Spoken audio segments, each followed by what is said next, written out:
Citethisforme to create a bibliography. When you're doing any of your assessment tasks, you need to make sure that you use a correctly formatted bibliography. So I'm going to show you how to use citethisforme.com to create that. The first thing you need to do is obviously look at the assessment task and figure out what you're going to do it on. Let's pretend we're doing an assessment task on frogs. So the first thing we're going to do is we find some information that we want to use in our assessment task. And frogs.org, so it's an organisation that studies frogs, is where we're going to get our information from. So we've looked at the page, we've spent a bit more time than I have obviously, and you've decided that you really like the beginning line. There are 34 frogs listed as occurring in the region of Sydney. So you're going to copy that quote. You're allowed to use information and copy and paste from the internet, but you have to make sure that you always reference it correctly. So I'm now putting inverted commas around it. I'm then going to put in brackets that I got it from frogs.org.au.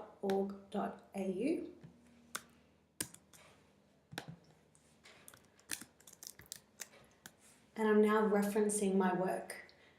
It's also important to note that only 10% of your assessment task can be used with quotes.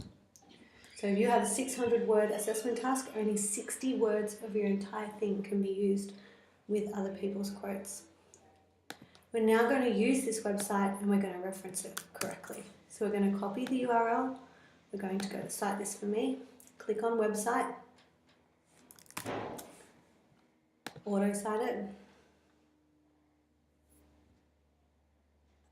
check that the information that automatically comes up is correct, and then add the reference. Now we've got our first piece of information on frogs. We might need to include an image of a tree frog. So we're going to have a look at the red tree frogs. Wikimedia Commons is very important to use. You need to make sure the images that you use are copyright free.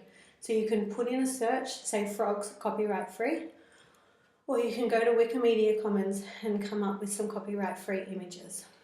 So the first thing that we're going to do is find the image, and then we're going to save the image. So I'm saving it onto my desktop.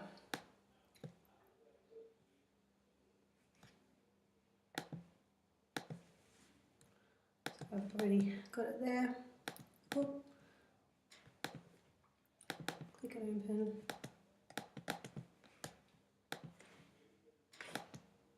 And then I'm going to go to my document. Oop. I'm going to drag it on.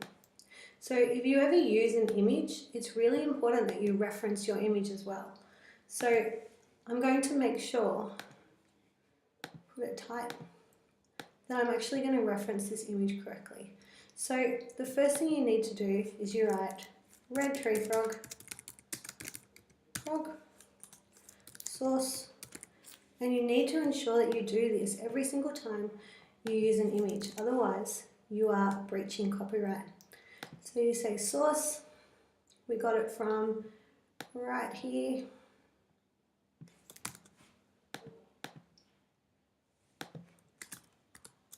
There. Author or creator you could write. And then we search down here and we go, who created it? Son of Irat. Okay, so it was created by Son of Irat. Son of Irat. Okay, use text only. Alright, so we have now correctly referenced it. Never have an image unless you have correctly referenced your image. So we then obviously we're now going back to Citethisforme. We're going to copy this because we have used this website. Then website again, put the URL in, auto-cite. Again, comes up with that, add reference, and there you've got that now. So we'll get rid of that. The next thing we're going to do is all statistics. You should always have statistics in your work. If you're going to do a good assignment has statistics in it. So we're going to have a look at red tree frogs as a statistic. Alright, here we go.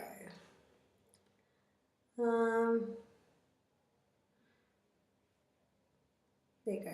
Over red tree frog 24-hour hotline receives over 1,000 calls from schoolies and leavers. Alright, so oh, that's not a good one.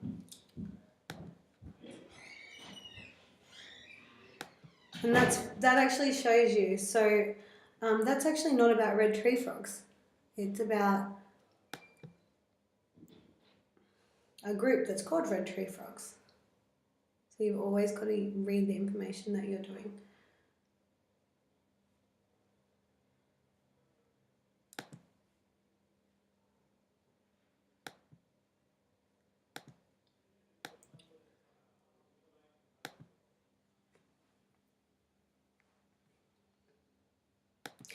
While I'm waiting for that to load, I'll show you another thing. If you decide that you're going to use, say, a textbook that we use in school, you look at books and then you might go Geo, Active, and that's the book that you're looking at that time.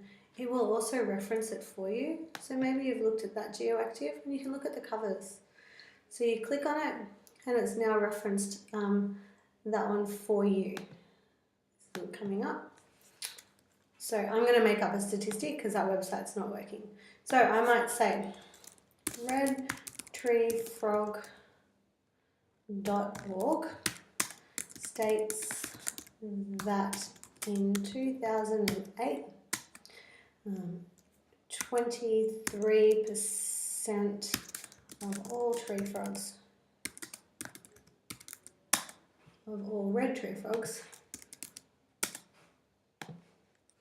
enjoyed eating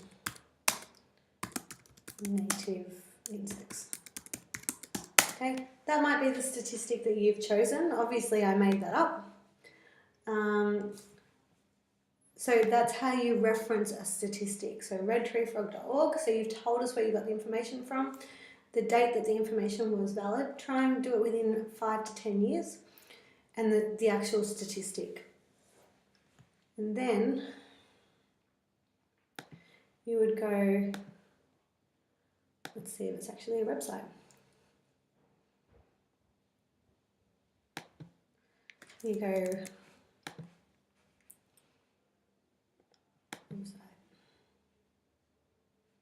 right.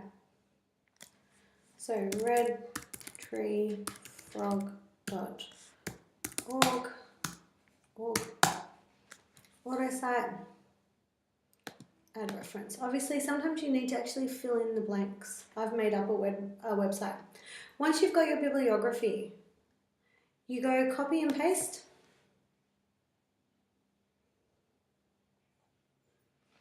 And this is what you copy and paste onto your document that you hand in to your teacher. So you write up your assessment and you would hand this in as your bibliography.